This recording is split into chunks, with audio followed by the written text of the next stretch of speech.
Saudara, kami update gambar terkini, terdakwa Richard Eliezer sudah hadir dan sudah memasuki ruang persidangan di Pengadilan Negeri Jakarta Selatan pada pagi hari ini pukul 9.45 waktu Indonesia Barat. Berarti kita tinggal menantikan jalannya sidang dengan kehadiran majelis hakim pada hari ini untuk memeriksa 12 saksi dari jaksa penuntut umum, saudara.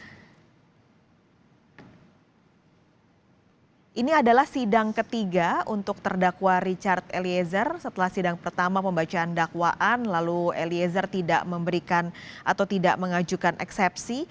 Lalu pekan lalu adalah pemeriksaan saksi pertama yang menghadirkan 12 orang dari orang tua dan juga keluarga dan kerabat Brigadir Yosua. Dan hari ini kembali 12 saksi akan diperiksa dari jaksa penuntut umum untuk melihat alur cerita lalu juga konstruksi yang akan dihadirkan dari cerita ke-12 orang saksi ini.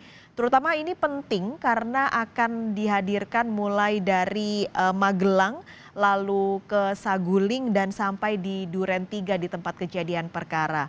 Majelis hakim sudah hadir, saudara, pada pagi hari ini. Kita juga akan sama-sama melihat apakah hari ini persidangan akan sama dengan pekan lalu. Kalau pekan lalu ini audionya tidak dikeluarkan dari Pengadilan Negeri Jakarta Selatan, masih belum bisa dipastikan hari ini pengadilan akan berjalan sama atau tidak tanpa audio seperti pekan lalu, saudara.